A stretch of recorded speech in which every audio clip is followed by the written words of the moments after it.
You are Locked On Cowboys, your daily Dallas Cowboys podcast. Part of the Locked On Podcast Network, your team every day. Locked On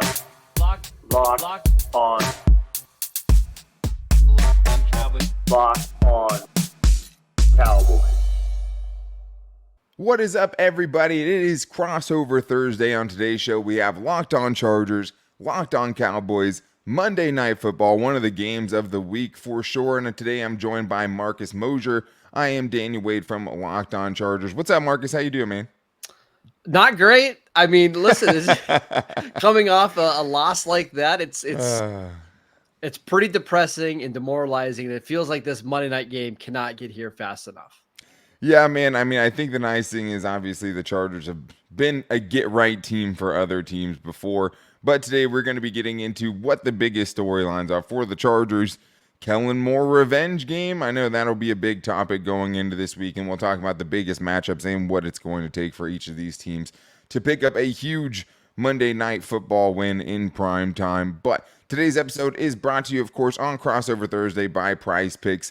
The easiest and most exciting way to play daily fantasy sports. Make sure you guys go to prizepicks.com/LockedOnNFL and use the code all lowercase LockedOnNFL for a first deposit match up to $100. So, kind of already said it, Marcus. I mean, for Chargers fans, for this game, to me, it has a lot to do with Kellen Moore just because that was kind of the drama of the offseason, right? Mike McCarthy and the Cowboys decided to part ways with Kellen Moore. Chargers offense has been pretty good. There have been some frustrations on the Dallas side offensively, especially with integrating, new players like Brandon Cooks.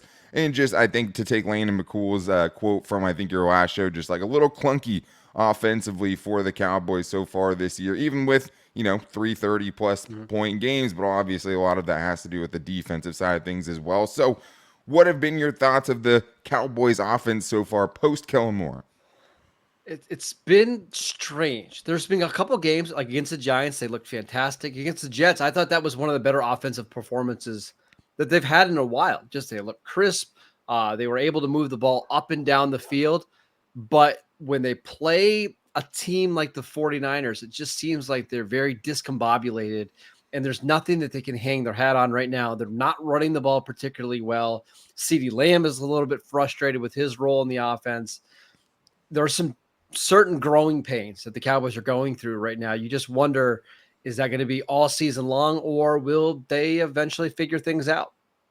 Yeah, and I think from the Charger side of things, I think most Charger fans are happy with what they've gotten from Kellen Moore, and I think a lot of that probably has to do with the large amount of disdain that they had for Joe Lombardi before. It was just like, hey, get us something different. And I think in a lot of ways, Kellen Moore has really cashed in on things he said he would do, as far as having it be a more vertical passing attack than in years past, a lot less dink and dunk than we see. And even though, still a fair amount of wide receiver screens and things like that, I'd say where the emphasis is for this team and where it's shown up for the Chargers in a negative way in the Kellen Moore experience is late in games. I mean, I think hearing from Cowboy fans in the past, that was something of an issue where a lot of Cowboy fans had taken exception to how, especially with last year ending on that Zeke Elliott play. And I know that comes up in my mind often when I'm seeing the Chargers kind of fail late in games, where the Chargers in every game, for someone who was talking about running up the score, right? That was with Mike McCarthy said, hey, Kellen Moore always wants to run up the score. We're trying to kind of run the clock, all of those things. But the Chargers haven't run up the score on anybody. Yeah, they haven't really pulled away from anybody. And in every game, they've had a chance to either go win the game with a touchdown, to extend the lead and put a game away, right? Or just be able to run out the clock in the last two games offensively, and both have ended in 4th and 1 disasters. So if there was a place where I'd say, hey, Kellen Moore has been good, but it would be in those late game situations. And I'm sure, you've had some experience with that. Yeah, and I think it comes down to, I don't think Kellen Moore has a specific scheme that he runs. It's not a West Coast scheme. It's not a Kyle Shanahan type of offense. He has a collection of really fun and unique plays, but when you get into certain situations, especially in the fourth quarter, when you got to have it, there's not always something that, you try and true, hey, we can get 8 yards on this play 100% of the time. But for the most part, Kellen Moore's a good offensive coordinator. He knows how to keep defenses on their heels. And that's why, Daniel, I'm so fascinated to see this matchup, because they spent so much time practicing against Dan Quinn's defense, Kellen Moore did. Is he going to know how to attack it the way Kyle Shanahan did after Kyle Shanahan spent years with Dan Quinn in Atlanta? Or is this a game where Dan Quinn is going to know how to exploit Kellen Moore, use certain rushes and certain blitz packages to force Justin Herbert to throw the ball in certain spots? I think that for me, that's the thing I'm looking forward to see the most is the coaching battle between Kellen Moore and Dan Quinn.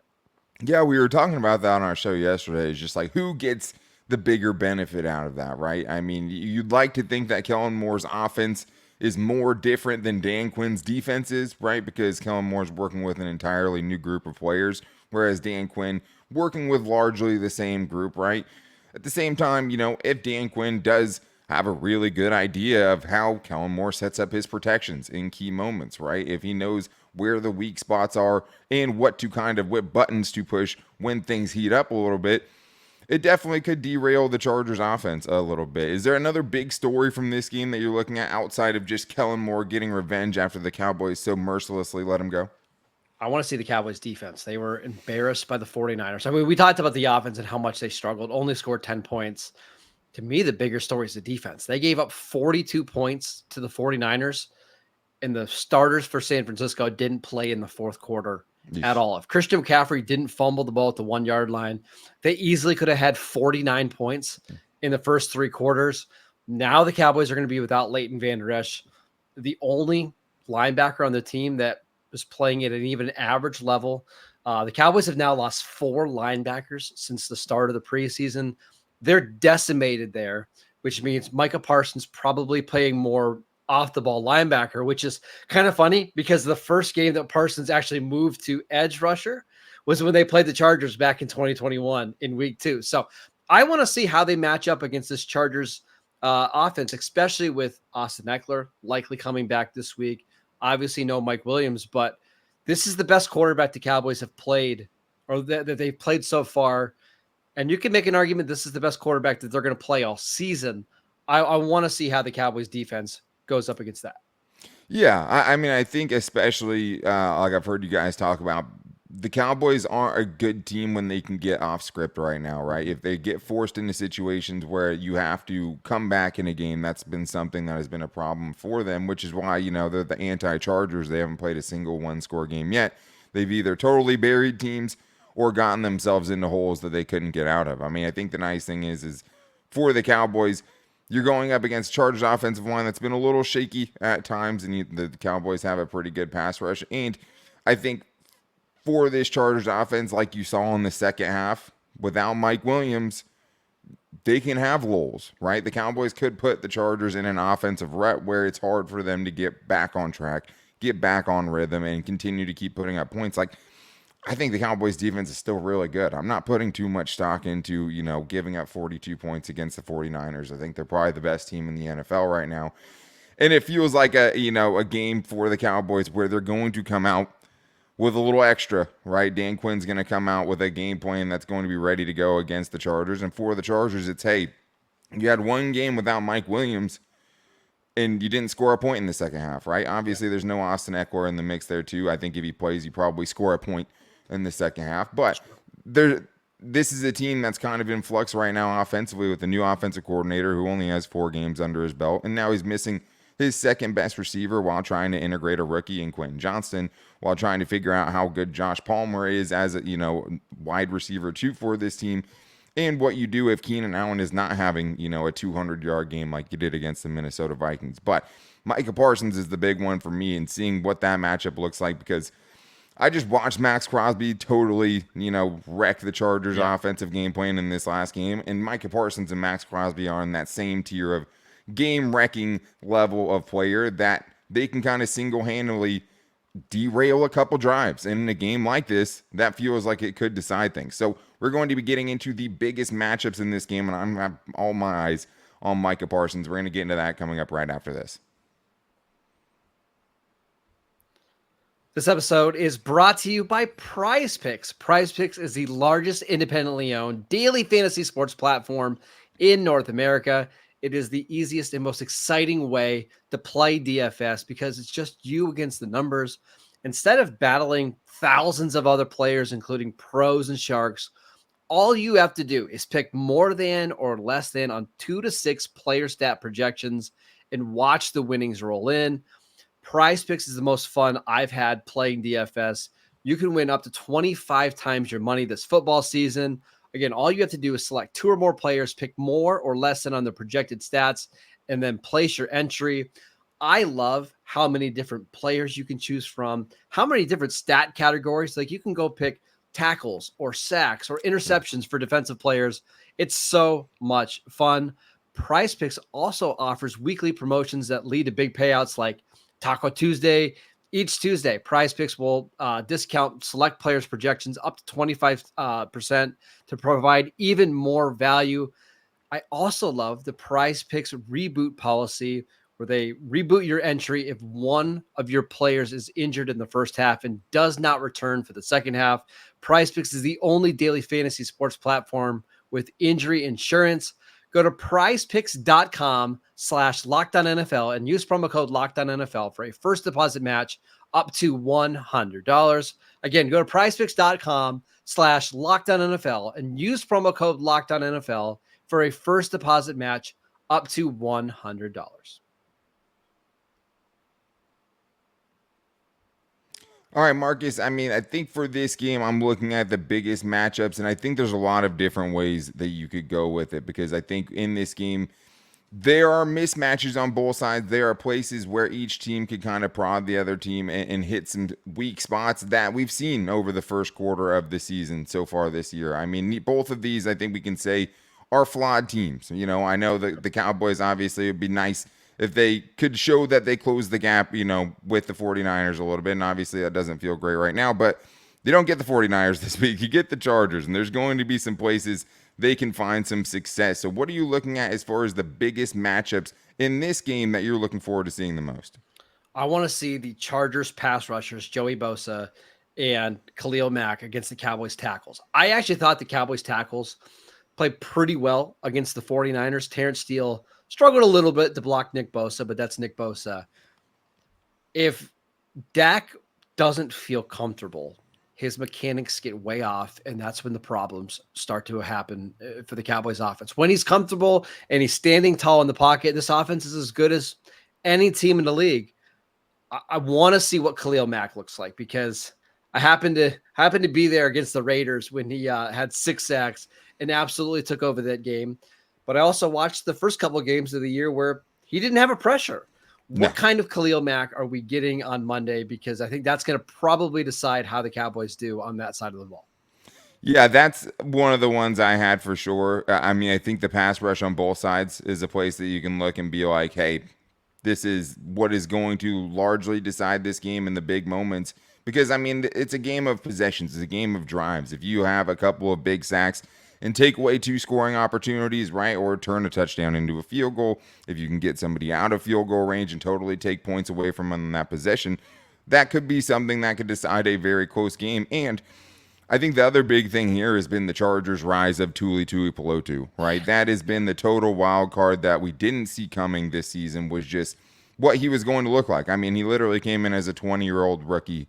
He turned 21 a week before the first game for the Chargers. And he's been awesome. And specifically, the package that has been the best for the Chargers so far this year is when they have Tuli Tuipulotu, Joey Bosa, and Khalil Mack on the field at the same time. We didn't get to see it last week as Joey Bosa missed the game. And last week, the Raiders decided to, with Khalil Mack on the field, right, and largely because there had been games where he hadn't been very productive pass rushing-wise, where they said, hey, we're going to double Tuli. I know Khalil Mack's out here. We're going to double Tuli. And they paid for it, obviously, in a big way, because Khalil Mack goes off for 6 sacks and, you know, goes into that game with 0 sacks and leads with the league lead in sacks in that game somehow, which is one of the wilder things to happen. By the way, what was USC doing with Tuli? Like, why did they have him playing at 295 pounds? It doesn't make any sense to me.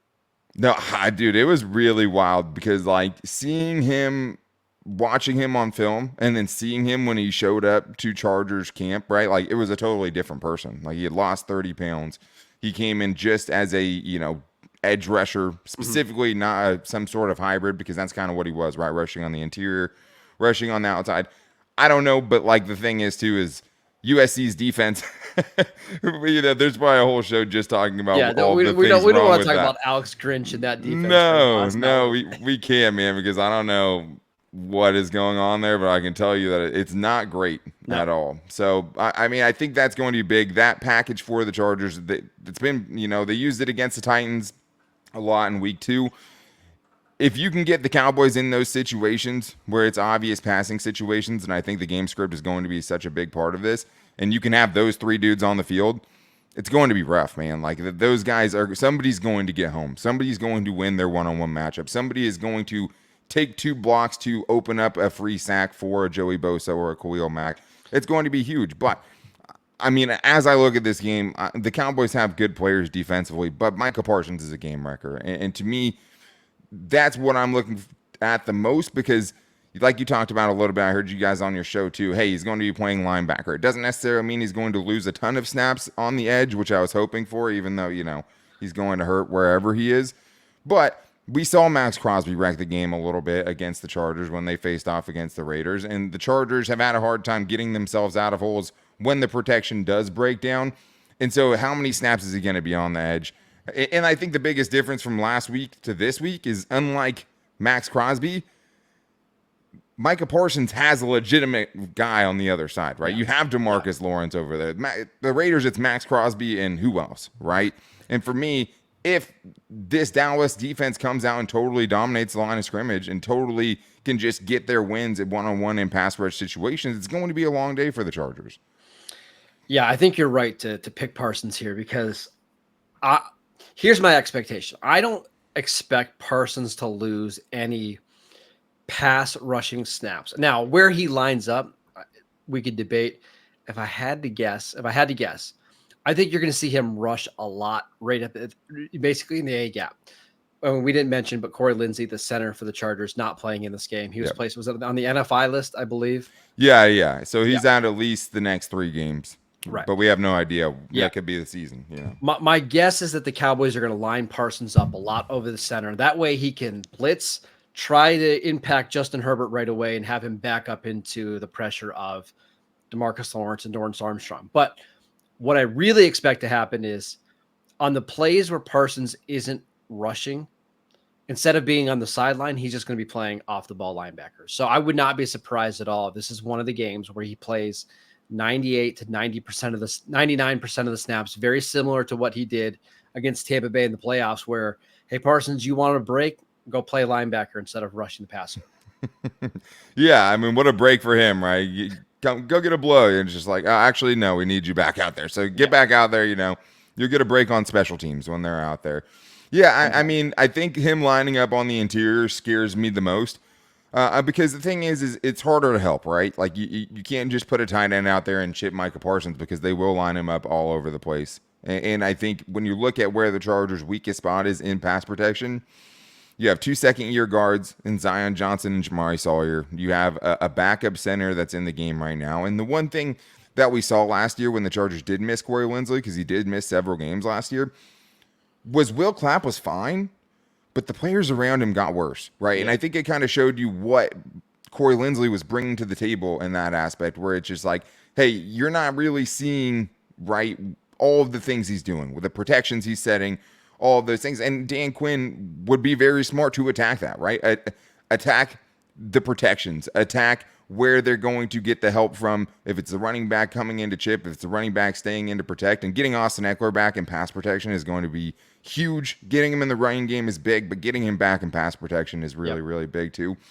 But the Chargers have had some miscommunications. I talked about it late in games, but it's really just been a problem for them all season long, just picking up the right guys in big moments. If you're the Cowboys, absolutely you're going to attack that. You're going to line Micah Parsons up against the guards and centers, because that is where his best matchup is. Why rush him against Rashawn Slater if you can rush him against Jamari Sawyer, right? If you can rush him against Will Clapp, it makes a ton of sense to me. It's definitely one of the things that has me most concerned going into this game. But for this game, the biggest player on the Charger side of things that has to get things going is Justin Herbert. They go as Justin Herbert goes. So we're going to get into him and what it's going to take for the Chargers to pull off the win in this one. But first, I do need to tell you guys that football season is here, and Locked On is kicking up the coverage with Locked On NFL Kickoff Live. Each Friday, Locked On will go live at 2 p.m. Eastern on every Locked On NFL YouTube channel.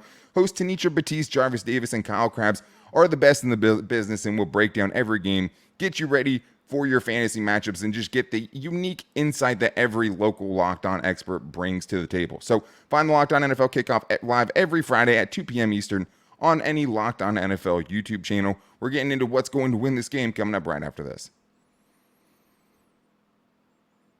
First, though, I need to talk to you guys about Jase Medical. And as Chargers fans know, it's not great when you're unprepared, and that's what Jase Medical is about. Everyone should be empowered to take care for themselves and their loved ones during the unexpected.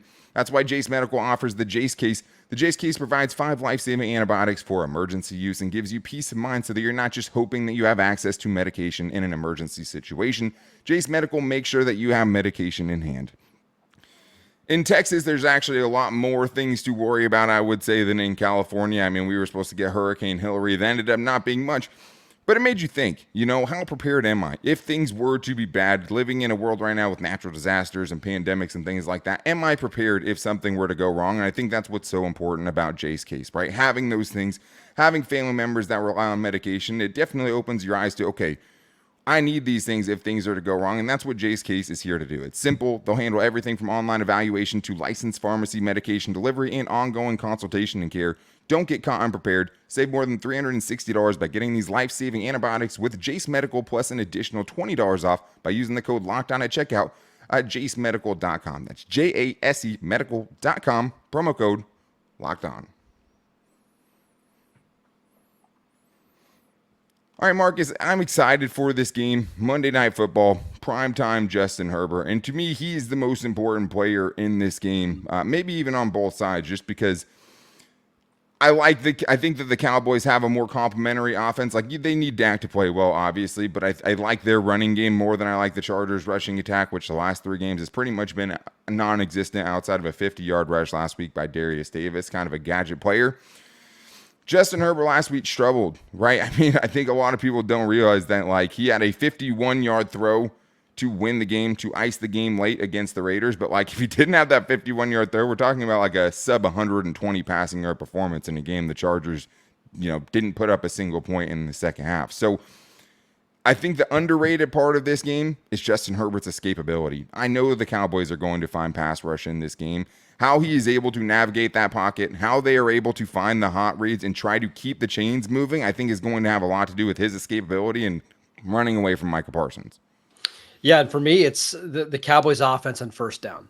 If the Cowboys are unsuccessful on first down, they can't run the ball, they have a lot of incompletions, they could be in for a long day. We mentioned the pass rush. Like, the Chargers have a good pass rush, and they live to be in 3rd and 10 and 3rd and long and all that kind of stuff. But if the Cowboys can get their ground attack going, then they can start using play action. They can start using the tight ends in the passing game.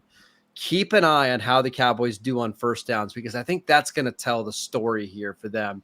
They're just an offense right now that, under Kellen Moore, they used to be one of the league's best teams on 3rd and 10 plus. Like, Dak had this unbelievable ability to get them out of bad situations. Yeah. But in Mike McCarthy's offense so far, that hasn't been the case. So keep close attention to first down efficiency from Dallas. Well, I think the great point that you make there is, for the Chargers, they've given up a ton of explosive plays, right? And if Mike McCarthy wants it, man, there are going to be openings on first down. And what's hit them the hardest is since they kind of have a lacking run defense and they don't totally trust it, they will give you looks on first down to find explosive plays down the field. And the Chargers have given up some of the most explosive plays out of any team so far this season. They've played 1 less games than most teams, right? So I think that's going to be huge, because that's where teams have been finding the chunk plays against this Chargers defense. It's on first down, and it seems like every time they're still caught off guard, even though it's happened to them all season. And it feels like this is a game too where it's like, if the Cowboys want it,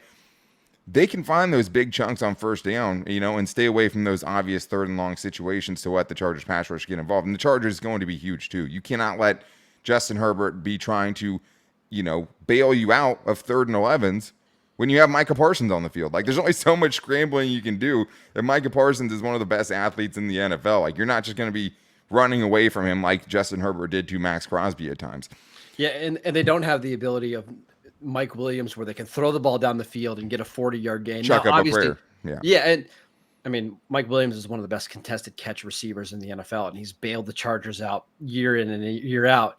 Now you're relying on a rookie Quentin Johnston who's struggled out of the gate, or Josh Palmer. And I like Josh Palmer, but he's not Mike Williams. So that's going to be the key for the Cowboys. Don't give up easy completions to Austin Eckler and first down to get you in 2nd and 4 and 2nd and 3. Like, those are spots. If the Chargers can stay ahead of the chains, they can keep this Cowboys defense off balanced. Yeah, and I think this is the biggest thing for me, Marcus, for the Chargers in this game. Play a clean game, right? Like, if you look at the games the Cowboys have won, right? 4 takeaways against the Jets. They had field position of plus 37, plus 17, plus 47. 3 takeaways, a blocked field goal, and a pick 6 against the Giants. And then 3 takeaways and 2 defensive touchdowns against the Patriots. Like, when the Cowboys offense has been good, it's almost entirely been set up by their defense so far this year, right? Are hugely benefited by that. So, like, the Chargers played the first 2 games, didn't turn the ball over, and lost both games, right? They've had 1 turnover apiece in each of the last 2 games, and were able to get away with it. I don't think they can get away with it here, and I think this game could get away from them, right? If they have a couple of those mistakes, if they throw a pick 6, if they can't get out of their own way offensively, and they let this Dallas Cowboys defense help that Dallas Cowboys offense that realistically is still trying to kind of get things on track with Brandon Cooks and Michael Gallup and all those guys, like, that is what could lose the game for the Chargers. I think they have to play a clean game offensively. Can't wait. Should be a lot of fun. I'm sure there'll be absolutely no takes coming out of this game one way or the other, right? Yeah, Marcus. I mean, I'm sure that no one will overreact to what happens. I mean, we talked about it yesterday. Like, primetime games are great until they're not, right? Because not only you can go out there and look great, and you could go out there and give every, Emmanuel Acho out there all the fodder that they need to talk for the next week. I mean, it just we're just ignoring that one. Yeah, no, but I'm excited, man. I mean, Monday Night Football. I'm going to say that I think hopefully this is it's a close game. I think this could be the Cowboys' first 1-score game of the season, because that's really the only thing that the Chargers know how to do. Yeah. We have an extra day this week. It's a little weird, though. What do you guys have going on Locked On Cowboys for your guys' Friday episode this week? Yeah, we're going to be taking more Twitter questions. It seems like the Cowboy fans, they want to be heard a little bit. They want to voice their concerns, and they've got a million different ideas on how to fix this team, including trading for Patrick Surtain or going out and getting a different quarterback. It's a weird time to be a Cowboy fan. I'll say that. Yeah, man, I totally get it. Hey, if you guys want to take Patrick Surtain out of the AFC West, send every pick. Send every pick that you can. Go get Patrick Surtain. I mean, if the Chargers could get him, I'd love that, but I don't think the Broncos are going to be too keen on that.